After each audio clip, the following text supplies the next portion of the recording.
Hey, good morning, good day, wherever you are. I hope it's a good day and you are feeling awesome wherever you are. Or if not, I hope in the next coming few minutes, hopefully, or listening to this will enlighten you and put you to a place of happiness and just, digest the day in a simple way, or your evening, or it might be, your afternoon. I just want to say, hey, welcome. Thank you very much for joining me. This is Daniel, your fitness coach, or should I say Mabina, all the way from South Africa, you Dubai boy in the house.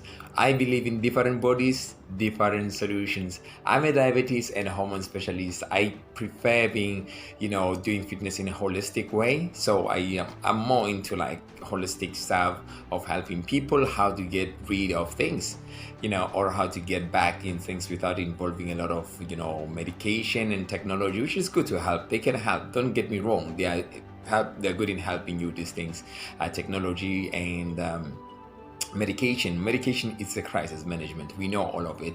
It's not gonna make the causes go away a lot of time unless you fix it, the causes, and then the medication work effectively. So today we're gonna speak about HIIT and LISS. What is a HIIT? Is high intense interval training, and Liss is low intense steady state. So these are two types of exercises. They can be used for different ways. Maybe for me, I might be using them this way, but for you, I don't know how, but I will guide you. I will share what I know, what I know works, what doesn't work, what I hear from other specialists, the doctors that I know. They've spoke about things here. So HIIT means high intense interval training. So this is where now you push your max of 80 to 100% of working out. Let's say I'm going to do biceps curls. I will try to do as much as I can with maybe not super heavy weight, but a weight that is between them, and do as many reps as I can for like maybe 30 seconds and rest maybe 30 seconds or 20 seconds. And it's been proven that you should not exceed 30 seconds a lot of time when you do this. But this is something, it can vary, from person to person, depending on their fitness. That's my own opinion on regarding that.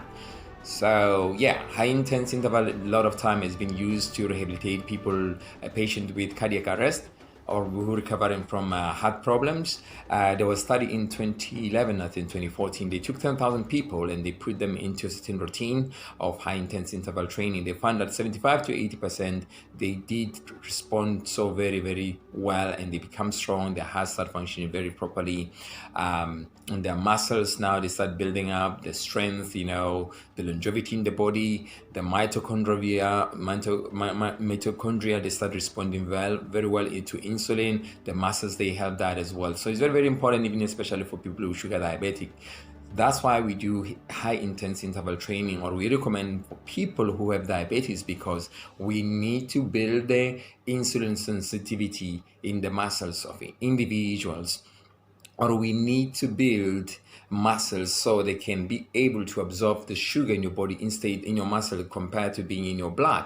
That's the main behind Hiit. It can be a very, very way of building or starting to rehabilitate people with cardiac arrest and diabetes conditions, because it's all about regulating the hormones in the muscles in the body, which insulin is a hormone. Lactic acid as well is another hormone. You have to look at it when you're training. Is after the DOMS, delayed onset muscle soreness. That's what will come after you train. So regarding these studies, at the same time, it's been proven that they've done a simple study, like in a different way to use Hiit as a kind of a example. Like if you look at people who work in the office a lot of time, they are more obese and they start having a lot of cardiac arrest compared to the guys who work in the construction company or who work outside, who do manual work. You could see it really. If you take it and you look at it, you will see there's a big difference of this at the same time. So just bear with me here. Right, so Yeah, this is to make sure that sorry about that. This is to make sure that I keep time. This is something I can show you that life can bring surprises for you. And sometimes you think you got everything in one place, and suddenly you could see that I got this coming in. Yeah, I mean, when you're watching this video is gonna help you even at the same time when I'm speaking about your real situation in life that come in. So without wasting time, let's get back to the subject of high intense interval training. And I was listening to Dr. Rogmo. Dr. Rogmo, he's one of the leading experts in exercise physiology research group in Norway. So he was sharing this kind of stats like how they look at the groups of people who do high intense interval training or who did physical activity kill around 5 million people a year, if you don't know, just like a smoking habit. But it's much better compared to conditions that you see causing other problems. That's why sometimes when you do a physical activity, you need to have an expertise or somebody who understands really how to do it properly, because it can save your life or it can destroy it, or you can do it at that moment and you find that you're in trouble. So, Liss intense steady state. How do you use it? For me personally, I use it if I want clarity. A lot of time when I do clarity, I do low intense steady state. What do I mean? Is something you're gonna gradually work around it. You keep it steady like this compared to Hiit. Hiit is all about this. You see, you cannot see my arm; it's moving so fast.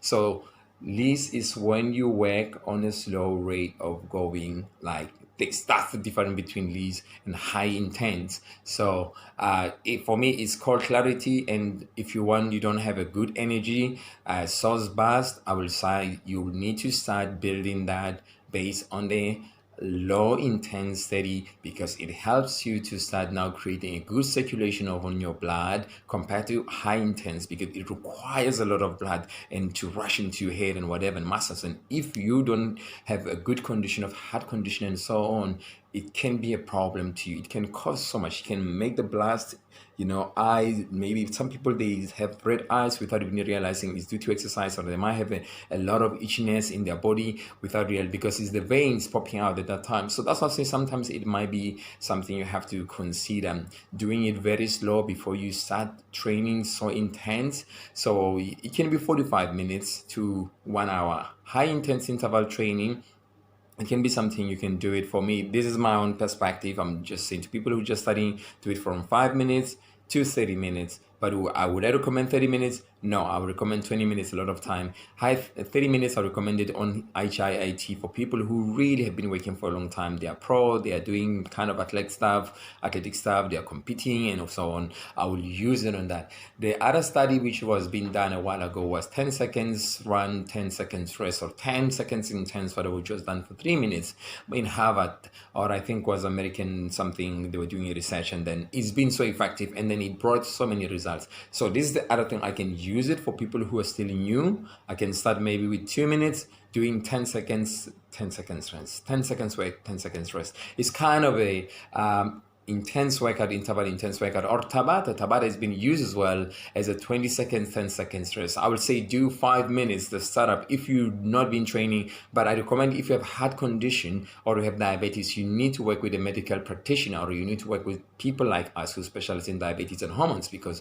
we know how to use or follow the protocol of helping you to become more effective and building muscles and whatever. There's a way how you train a diabetes people. They are not just only because if you push them too much, sometimes they might not be able to recover the way they should be recovered. Recovery is the most important thing when you train diabetes people or people who have a heart condition, and then you cannot train them for a long time because they need more rest more than anything else, and to develop that kind of insulin sensitivity. So there's a way how you do it. So if you are new to exercise, I would say please don't start aggressive, don't rush for high intensity. You can do it one time maybe, and the other day do low intense steady state for 2 times in a week. So that's my recommendation. And then once you progress, you can start maybe doing Liss 1 time and do high intense interval training 2 times, and later once you progress again, you can make 2 and you can keep on, those kind of a system you can keep on using. I hope what I share with you, it makes sense sense, and it have helped you to be having a clarity between high intense interval training and low intense steady state, how they work, and then how we differentiate them. So this is the way how I would use them as a professional for people who have condition of diabetes, or they're recovering for a heart attack, or they have bypass surgery, those kind of things. So you need trainers or a fitness coach who are knowledgeable. If your trainer is not knowledgeable about this, I would say don't sign anyone up with trainer, or make sure if you sign up with a trainer or whoever, you're working with your medical practitioner on the side, supervising you at the same time. Thank you very much for watching. This is Daniel, your fitness coach, all the way from Dubai, a South African boy. I love you very much and have a great day ahead of you. Thank you.